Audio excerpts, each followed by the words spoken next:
उसकी कमाई से कॉलेज में पढ़ने वाली बेटी को एक खातून एक सजे हुए दफ्तर में बिठाती है और कहते तू पिदर शाही निजाम के खिलाफ बगावत कर, तेरा जिस्म तो तेरी मर्जी होनी चाहिए, बाप होता कौन है। वो बेटी उसके मुंह पे थप्पड़ मारे, वो कली करके मेरा पेट पालता रहा और मेरी फीसें अदा करता रहा। मैं तो अपनी जिंदगी की एक एक सांस भी अपने बाप के नाम कर दूं, हक फिर भी अदा। मैं आपसे पूछता हूं, इस दुनिया पर, इस आलमे रंगोबू में, इस मादी कायनात में सबसे ज्यादा आपके कंधों पर किसके हक है? तो आप सब कहेंगे मां के हक। वालिद औलाद की तरबियत करने के लिए मुशक्कत सहता है, कमाई करता है, ये एक मरहला है उसका। मां 9 माह तक उसको अपने पेट में रखती है, एक मरहला ये। फिर विलादत का दूसरा मरहला, जच्चा बच्चा दोनों के लिए मौत और हयात की कशमकश है। और तीसरा मरहला उसकी तरबियत का, जिसका बाप शामिल होता है। तो मां के 3 हक बयान किए और बाप का एक हक बयान किया।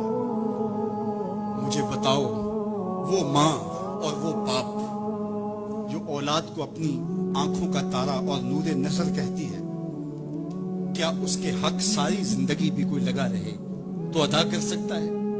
किसी ने कहा कि मैंने मां को अपने कंधों पे उठा के हज करवाया और मौसम में हिद्दत और गर्मी इतनी थी कि गोश्त का टुकड़ा जमीन पे पत्थर पे डाल दिया जाता तो वो भुन के कबाब बन जाता। क्या मैंने अपनी मां का हक अदा कर दिया? कहा तेरी विलादत के वक्त जो उसने तकलीफ सही, उस तकलीफ के एक झटके का हक भी अदा नहीं हुआ। ये तेरी मां है, क्या तू इतनी बेवफा हो गई है कि उस मां की मर्जी अब तेरी मर्जी नहीं रही?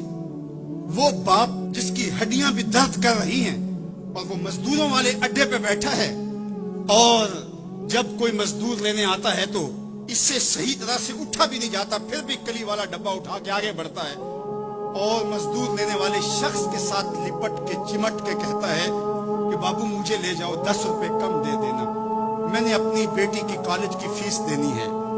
वो बाप जिसकी हड्डियां दुख रही हैं और जाके दीवार पर कली कर रहा है, उसकी कमाई से कॉलेज में पढ़ने वाली बेटी को एक खातून एक सजे हुए दफ्तर में बिठाती है और कहते तू पिदर शाही निजाम के खिलाफ बगावत कर, तेरा जिस्म तो तेरी मर्जी होनी चाहिए, बाप होता कौन है।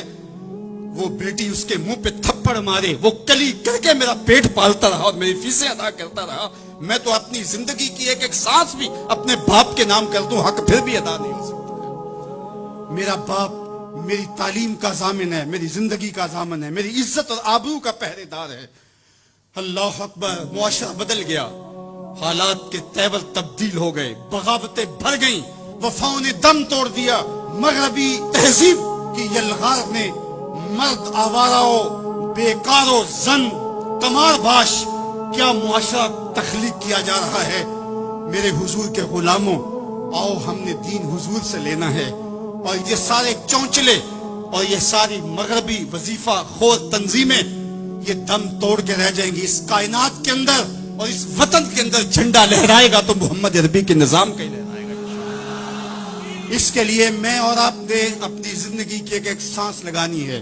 हम हुजूर के दीन को खड़ा करने के लिए और हुजूर के नज़म को गालिब करने के लिए अपनी जिंदगी के एक एक सांस को हुजूर के नाम वक्फ करेंगे। मेरी जिंदगी का मकसद तेरे दीन की सरफराजी। मैं इसीलिए मुसलमान, मैं इसीलिए नमाजी। हमारे ऊपर सबसे बड़ा हक हमारे अल्लाह का है, फिर रसूलुल्लाह के हक है, फिर उसके बाद हमारी माँ के, हमारे बाप के, हमारे मुर्शिदों के, हमारे उस्ताद। हम एहसान फरामोश लोग नहीं हैं कि कभी बाप को पिदर शाही निजाम के साथ मुस्तरद करें, कभी माँ के चेहरे पे लात मार दें कि तुम कौन होती हो मेरी जिंदगी में मुदाखलत करने वाली। हम तो रिश्ता भी करना होता तो बूढ़ी दादी अम्मी से भी पूछते हैं, जब तक वो हाँ नहीं करती तो घर के अंदर माहौल ही नहीं बनता है। हमारा दीन, हमारा कल्चर, हमारी तहजीब, हमारा तमद्दन हमें ये सिखाता है, लैसा मिन्ना मल्लम यरहम सगीरना वलम युक्किर कबीरना, जो छोटों के साथ शफकत से पेश नहीं आता और बड़ों के साथ जो है वो तौकीर से पेश नहीं आता। मेरे हुजूर ने फरमाया मेरे साथ उसका कोई ताल्लुक, कोई रब्त, कोई रिश्ता नहीं है। तो हमारा दीन तो हमें यही सिखाता है।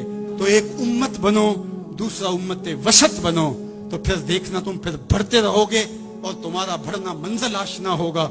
और तू राह नवर्द शौक है मंजिल न कर कबूल, लैला भी हम नशी हो तो महमल न कर कबूल। तेरा तो मतमई नजर, तेरा तो हदफ ही कुछ और है। तू दुनिया के लिए नहीं है, دنیا تیرے لیے ہے، تو خواہشات کا دیوانہ نہیں ہے، بلکہ زمانہ تیری دہلیز پہ باندیوں کی طرح نوکری کرے۔